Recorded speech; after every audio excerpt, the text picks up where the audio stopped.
Hello friends, welcome to BSP unit. మన Java first యూనిట్లో important టాపిక్స్లో భాగంగా మనం ఈరోజు వీడియోలో క్లాస్ అంటే ఏంటి, ఆబ్జెక్ట్స్ అంటే ఏంటి చూడబోతున్నాం అండి. సింపుల్ అండి. ఈ క్లాస్ ఆబ్జెక్ట్స్ మీరు కొత్త చూస్తున్నదేం కాదు, C++లో నేర్చుకున్నదే. కాకపోతే మళ్ళీ ఒకసారి ఇంపార్టెంట్ టాపిక్స్లో భాగంగా అంటే మీకు ఎగ్జామ్కి వచ్చే అవకాశం ఉంటుంది కాబట్టి మనం ఇక్కడ డిస్కస్ చేస్తున్నాం. A class can be defined as a template. Template అంటే ఒక డిజైన్ అనుకోండి.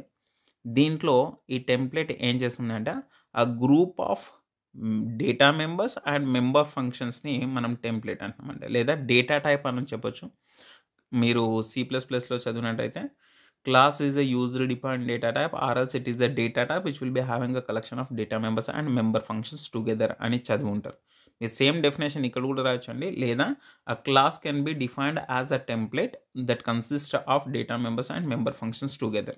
అంటే మనం ఒక మెథడ్కి సంబంధించిన మెంబర్స్ని అండ్ మెథడ్ని ఒకే దగ్గర పెట్టగలిగితే దాన్ని మనం క్లాస్ అని అంటున్నామండి. దాని సింటాక్స్ సింపుల్.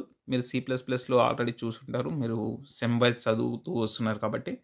సో ఇక్కడ సింటాక్స్ వచ్చేసి క్లాస్ అనే కీవర్డ్ యూస్ చేస్తారు. మీరు స్పేస్ ఇచ్చి క్లాస్ నేమ్ ఇస్తారు and then open brace and then మీకు కావాల్సిన మెంబర్స్ అన్నీ కూడా డిక్లేర్ చేస్తారండి. Data type member 1, data type member 2 అంటే మీరు ఏ డేటా టైప్ కావాలనో, ఏ వేరియబుల్స్ కావాలనో అన్నీ డిక్లేర్ చేసుకుంటూ వెళ్ళిపోతారు.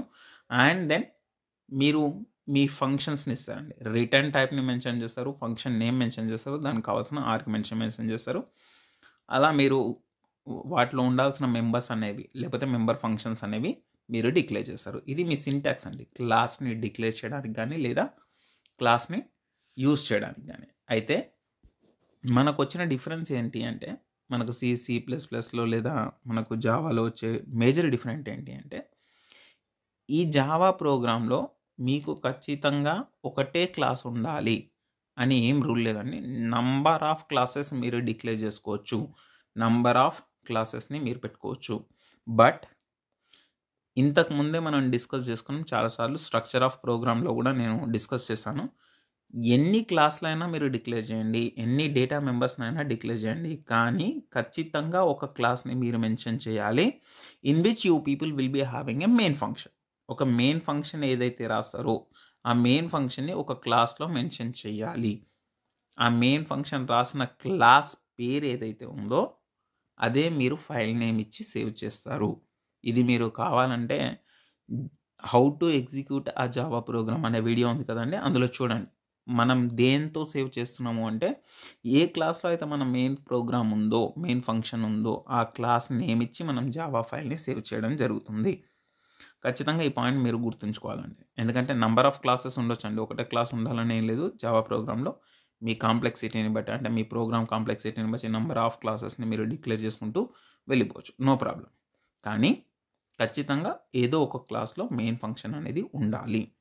అయితే ఈ పర్టికులర్ క్లాసెస్లో డిక్లేర్ చేసిన డేటా మెంబర్స్ కానీ లేదా మెంబర్ ఫంక్షన్స్ కానీ మీరు ఎలా యాక్సెస్ చేస్తారు అంటే, by using the objects.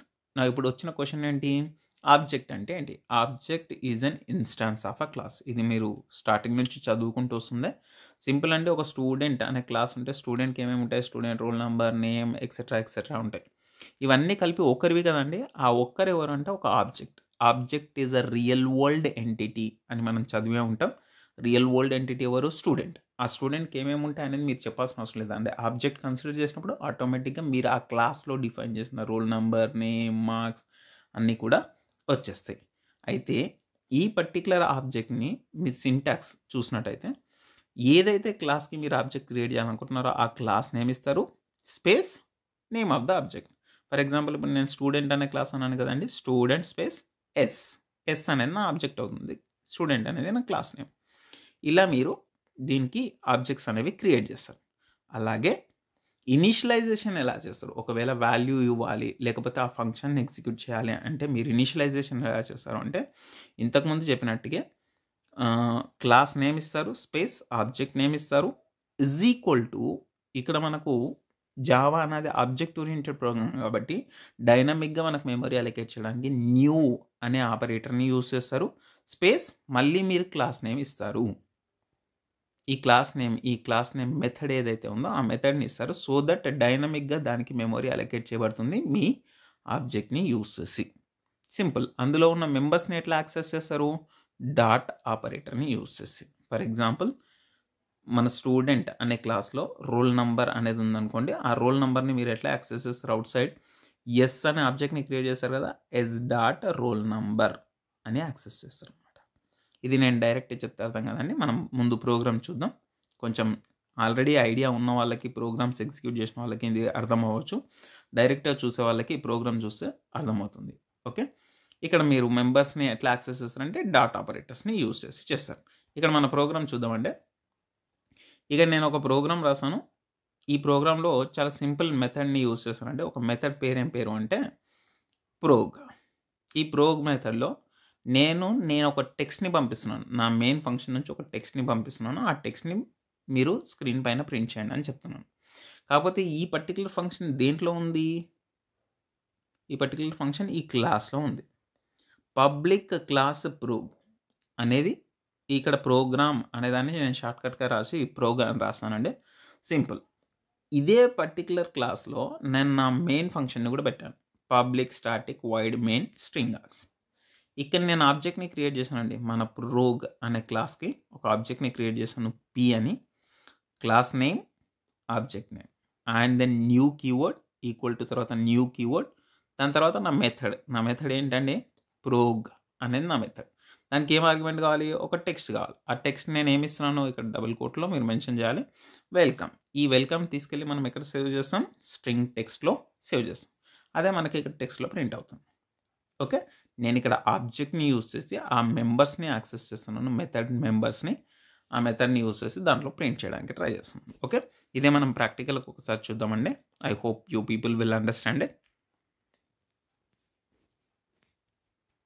Okay, నేను ఎక్కువ టైం తీసుకోలేదండి. ఇక్కడ నేను ఆల్రెడీ ప్రోగ్రామ్ మీకోసం టైప్ చేశాను. నేను ఆన్లైన్ కంపైలర్ యూస్ చేస్తున్నాను. సేమ్ ప్రోగ్రామ్ ఇక్కడ రన్ చేస్తున్నాను చూడండి. మీకు ఏదైనా డౌట్ ఉంటే కామెంట్ సెషన్లో కామెంట్ చేయండి. Just run it, just see the output. Okay, given text is welcome.